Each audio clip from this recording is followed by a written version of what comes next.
Hello my dear students and welcome to Science 1 again.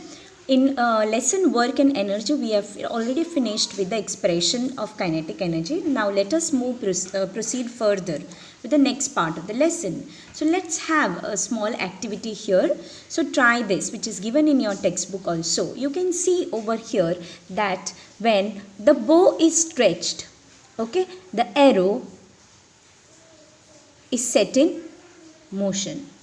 I'll repeat again. When the bow is stretched, the arrow is set in motion. Fine. Now, why does this happen? Let us see. Let us see another example here. Now, you can see over here, the water is flowing down. But why does the water flow down? It's because the water is kept at a height in the dam. So therefore, when the water is kept at a height, the water starts moving down. Fine. Let us see the next example. A compressed spring is released. You can see when the spring is compressed and then it is released, it will be set in motion. Correct? When the spring is compressed, it is set in motion and come back to its original position. Now, which words describe the state of the object? Here, in all these three cases, if you see, all the three objects were brought into a certain specific state.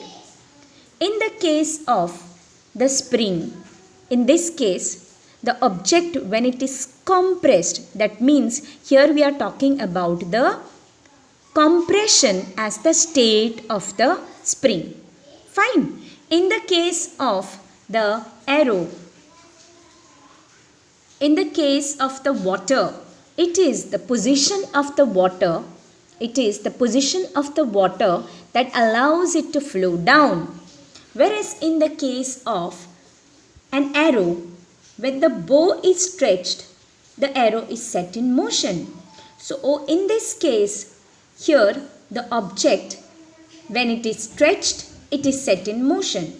So these three words, that is the stretched, height and the compression, tells you about the states of the three objects, because of which they possess some energy. And this energy only, when stored in an object, because of its specific state or position, is called as potential energy. The energy stored in an object because of its specific state is called as its potential energy. So I hope so you have understood about what is potential energy. It is nothing but the energy stored in an object because of its specific state or position of its position is called as its potential energy. Now let us take some more example. Now here is a small activity which you have to perform at home. What you have to do is that you have to take a chalk at a height of around more than 5 centimeter you can take. Okay, and more than 5 means around 10 centimeter and then release it on the floor. Next, you will have to take, now stand up straight and then release the chalk. That means up to a height of around 1 meter you can keep the chalk and do it. Now, is there a difference in the results of the two activities? Yes, you will find that there is a lot of difference between the two cases. In the first case, you will find that the chalk will be breaking into 2 pieces or maximum maybe 3. Whereas when the chalk is kept at a height around 1 meters, you will find that the chalk will break up into more pieces. Fine. So that means here we are talking about something. Here we are talking about the height. So when an object is kept at a height, it possesses some amount of potential energy. The more the height, more will be the potential energy of the object. Now, let us try to derive an expression for potential energy. Okay, So for that we need to carry an object of mass. So we need to have an object of mass which you have to carry it to a height h above the earth's surface. So a force you will be using to carry that object, and that force you have already learned. The formula for force is mass into acceleration.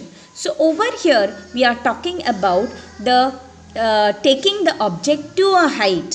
So that means when we are taking it to a height, we are taking it against the force of gravity, and therefore the acceleration over here is gravitational acceleration, and therefore the formula for force in this case becomes mass into gravitational acceleration.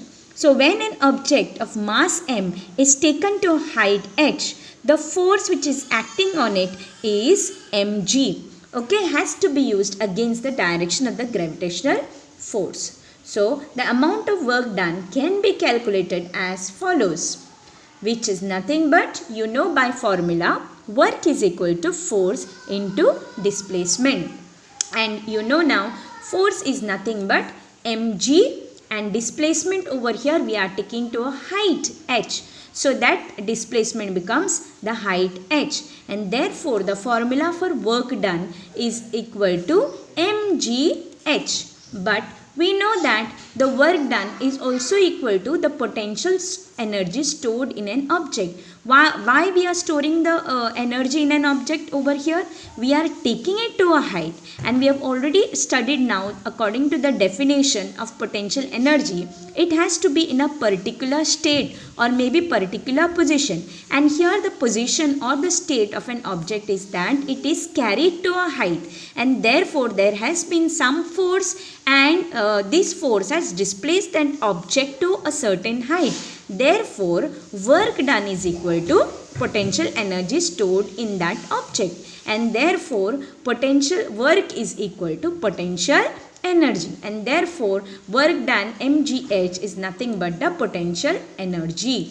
Fine. So the formula for potential energy is equal to mgh. So this is the expression for potential energy. Displacement to height h causes energy equal to mgh to be stored in the object. So this is the expression for potential energy. Pe is equal to mgh. Now let us take a small activity again to find out how what about the potential energy when it is taken to a certain height, when some object is taken to a certain height. Here you can see the picture which is there in your textbook. Okay, here two boys are standing at two different heights, and there is a ball which is of kept at a height of mass m. If you see the height of the ball with respect to Ajay, it is h1. Fine. That means it is more height. Whereas Atul, wherever Atul is standing, the height, let it be h2. You will find the height of the ball from Atul's position is less as compared to that of Ajay. So the question is, what answers will they get? Will they get the same answers for potential energy? No, because with respect to Ajay, the potential energy of the ball will be more. Why? Because from the floor to this height, the height is more as compared to the height where Atul is standing. Therefore, the potential energy for Ajay will be different from that of Atul, because both are standing at different heights, and therefore the potential energy of the ball for Atul is different as compared to the potential energy of the ball with respect to Ajay is different. So what do you conclude from this? So we can conclude from this is that potential energy is relative. It is relative. That means it differs according to different heights. So potential energy is relative. The heights of the ball with respect to Ajay and Atul are different. So the potential energy with respect to both of them will be different. So this is regarding the potential energy. an expression for potential energy. In the next video, we'll learn about the transformation of energy.